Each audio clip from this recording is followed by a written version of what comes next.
Hola profes, vamos a trabajar en este video sobre el concepto aprendizaje basado en problemas a partir de la bibliografía que ustedes van a encontrar a partir de este lunes en la sección justamente de bibliografía, ¿sí? Del autor Vizcarro, ¿sí? Y también a partir de los aportes que ustedes han realizado en la lluvia de ideas en el foro de la clase 1, ¿sí?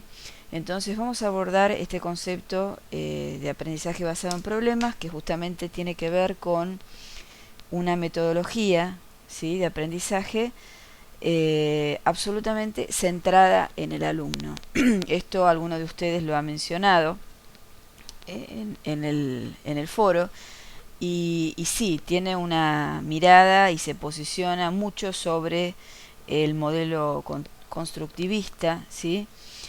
Con lo cual este aprendizaje basado en problemas parte de una colección de situaciones. Podemos llamarlas situaciones o podemos llamarlas problemas, ¿sí? Problemas contenedores, situaciones contenedoras.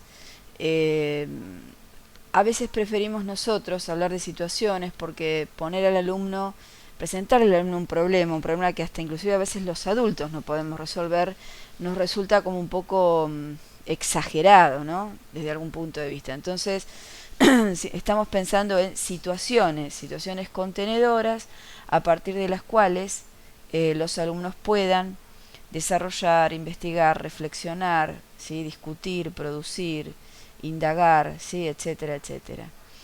Estos problemas, en función a lo que describe la metodología, son construidos a partir de grupos de docentes, de profesores, ¿sí? Y estos problemas son presentados a los estudiantes, que también trabajarán de manera grupal y orientados y acompañados permanentemente por su tutor, ¿sí?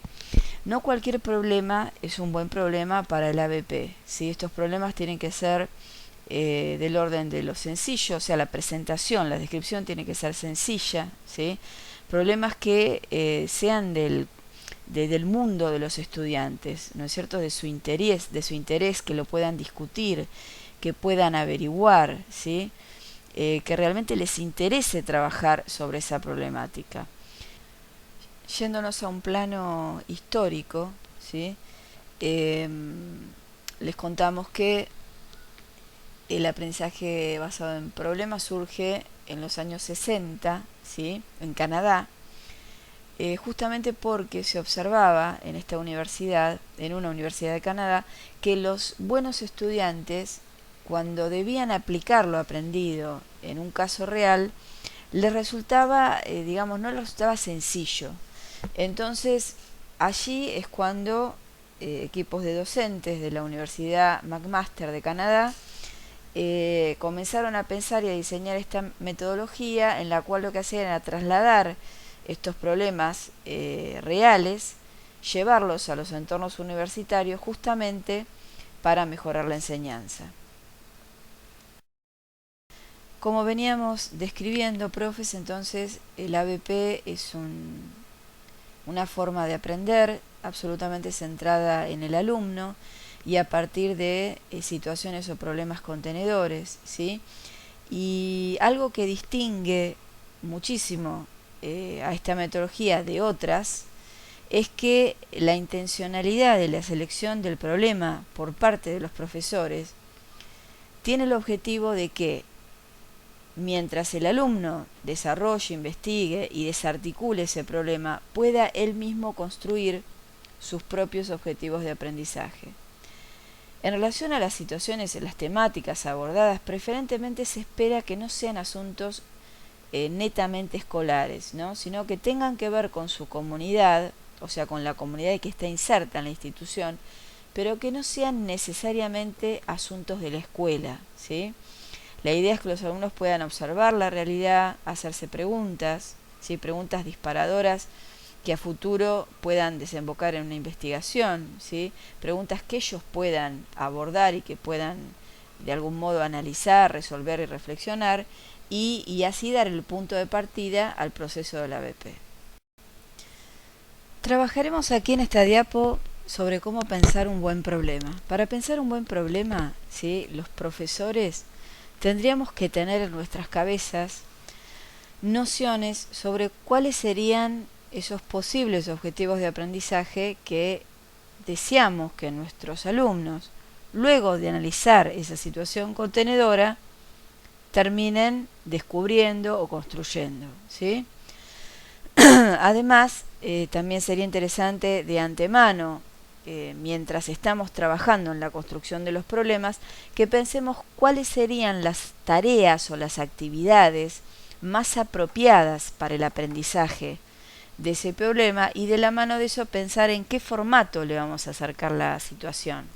Si le vamos a ofrecer un video, un texto, una noticia, un audio, ¿sí?, lo que consideremos mejor, ¿sí?, siempre guardando relación con los saberes previos, ¿sí?, y siempre, como veníamos diciendo, facilitando o de algún modo brindando andamiajes para que el alumno pueda desencadenar en esos objetivos de aprendizaje que el equipo de profesores tiene en mente como premisa.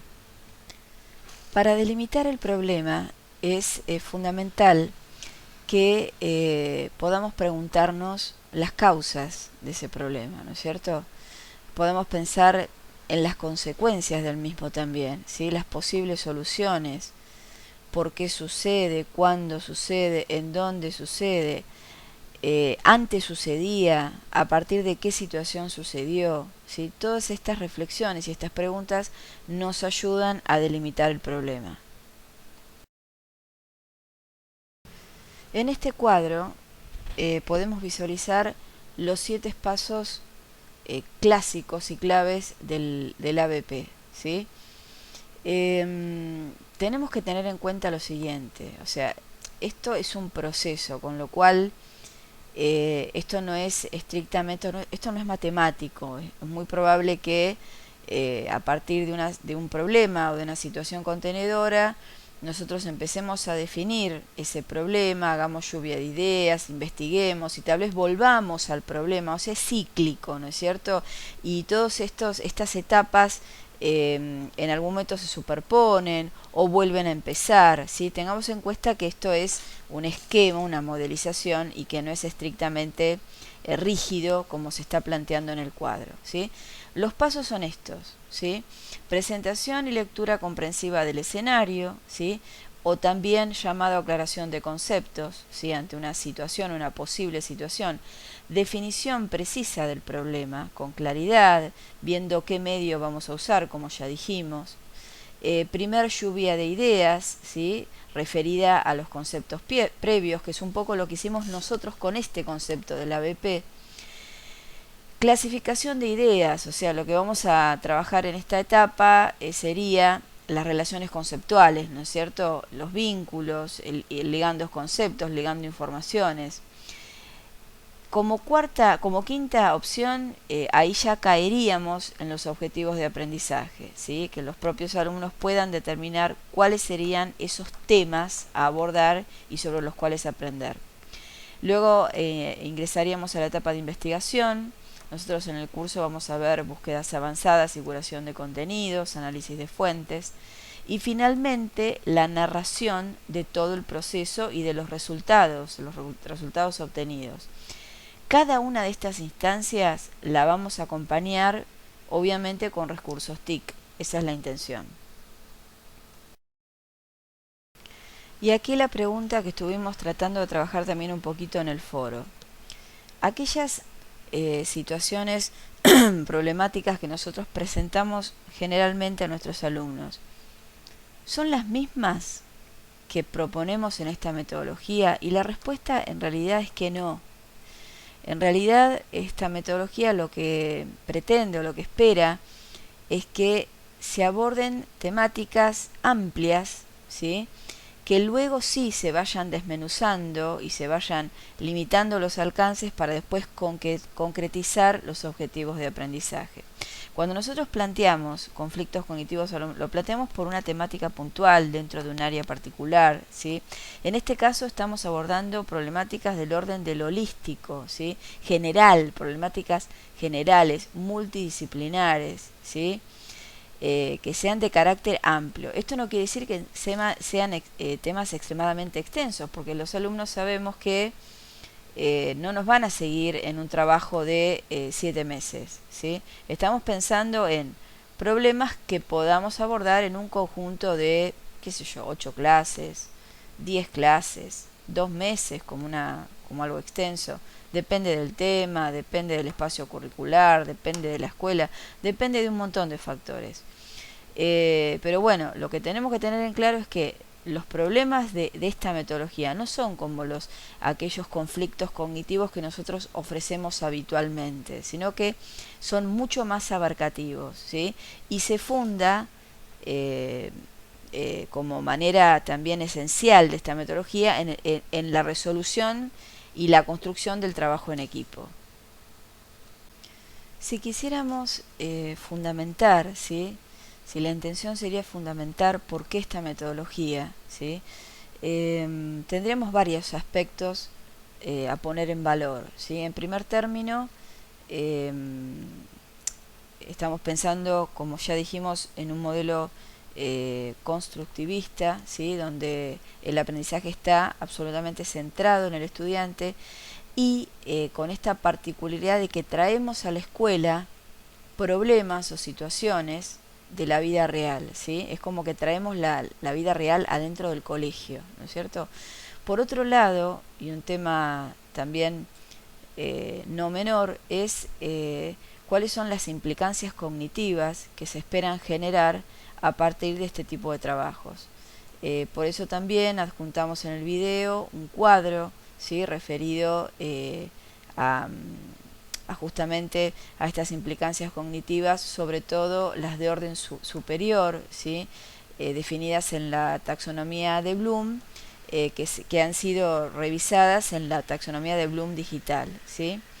Y además se suma como cuestiones favorables, ¿sí? De esta metodología es el hecho de ir aprendiendo a medida que se van haciendo las cosas, ¿no? No en un hacer de hacer por hacer, sino en un acto reflexivo y analítico, ¿sí? Otro aspecto importante es el hecho de poner en palabras, ¿sí? Porque esto hay que narrarlo a posteriori, hay que poner en palabras los procesos, los resultados, los análisis, las comparaciones y demás. Y como esto se trabaja de manera colaborativa, se brindan espacios saludables de comunicación, ¿sí? Se permitan establecer negociaciones con los otros y búsquedas de consenso, con lo cual en todo lo vincular también brinda beneficios realmente muy muy interesantes. Como acompañamiento voy a contarles un ejemplo, ¿no? De una situación contenedora que hemos trabajado el año pasado en el nivel secundario sobre una noticia, ¿sí? Que digamos que esta noticia circuló por varios medios, fue a mediados de año y tiene que ver con la detención de una persona llamada Rubén García por ser acusado de grooming, ¿sí? Esto fue en la zona de Lomas de Zamora. Finalmente esta persona fue detenida y rápidamente y no digamos no hubo ningún incidente posterior, pero fue toda una preocupación porque esta persona merodeaba varias escuelas de la zona de Lomas, generaba perfiles falsos y con eso intentaba comunicarse con adolescentes, ¿sí?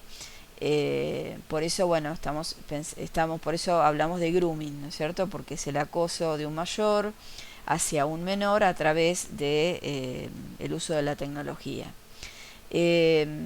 Realmente este caso, esta situación tuvo una resolución favorable, pero el análisis de esta situación contenedora nos permitió abordar a partir del trabajo y de la profundización que los chicos estuvieron investigando y trabajando sobre el tema, nos permitió abordar muchísimas situaciones y contenidos, ¿no? Por ejemplo, estuvimos hablando sobre el tema, obviamente, del grooming en sí mismo, por un lado, ¿sí?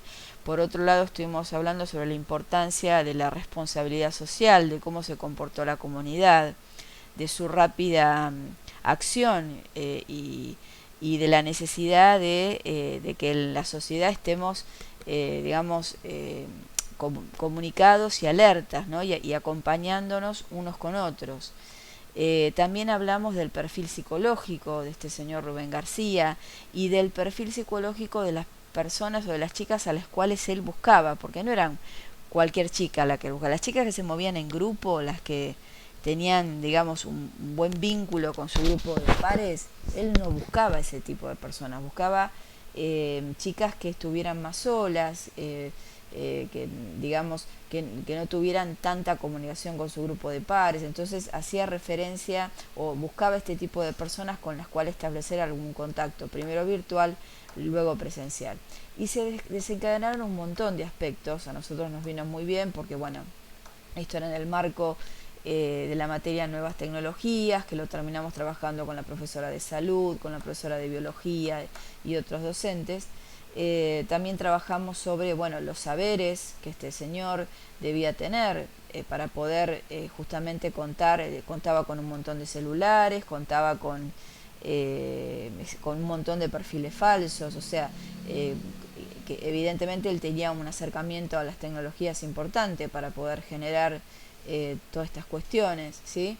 Y fue un trabajo realmente productivo, interesante, que nos permitió brindarle a la comunidad de la escuela, sobre todo a los niños a los estudiantes de segundo y tercer año, un material multimedia que los chicos construyeron, donde ahí establecieron un poco la secuencia, cómo fue el trabajo, cómo surgió, cómo fue la investigación, qué es lo que rescataron, qué es lo que eligieron para profundizar, y una serie de tips a considerar a partir de los cuales ellos construyeron una suerte de bitácora sobre cuáles eran los cuidados que deberían tener, digamos, para no ser víctimas de esto, ¿no es cierto? Y lo importante que es, bueno, obviamente los vínculos con el grupo de compañeros, los vínculos en la comunidad, ¿no es cierto? Y también poder, por ejemplo, determinar si un desconocido quiere comunicarse conmigo a través de las redes, bueno, realmente poder descubrir que ese perfil es un perfil falso, por ejemplo, ¿no? Una serie de conclusiones interesantes que fueron compartidas con la comunidad. Este proyecto duró el lapso de 2 meses y medio, y realmente tuvo resultados interesantes, por eso me pareció piola poder compartirlo con ustedes, como para que tengan un ejemplo, ¿sí? Un marco de donde partir, una situación donde poder observar y poder pensar para armar su propio proyecto.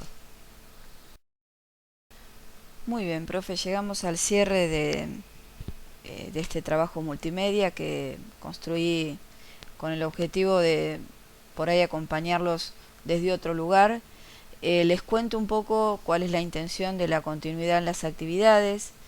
La idea es que ustedes puedan en estos días, antes de arrancar la clase 2, que la clase 2 se publica el día jueves, puedan mirar el video de CERRES, que lo van a encontrar publicado a partir de hoy lunes.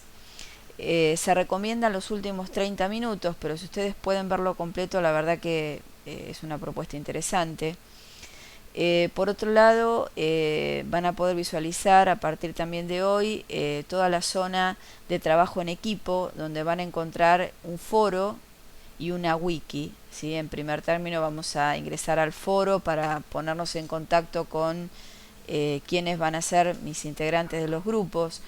Se van a encontrar con la particularidad de que algunos van a estar y otros no, ¿sí? Esto lo vamos a ir conversando, y esto tiene que ver con que la gente todavía no ha logrado, algunas personas no han logrado acceder a la plataforma, ¿sí? Que estamos trabajando por fuera de la plataforma para que todos los compañeros puedan ingresar, ¿sí?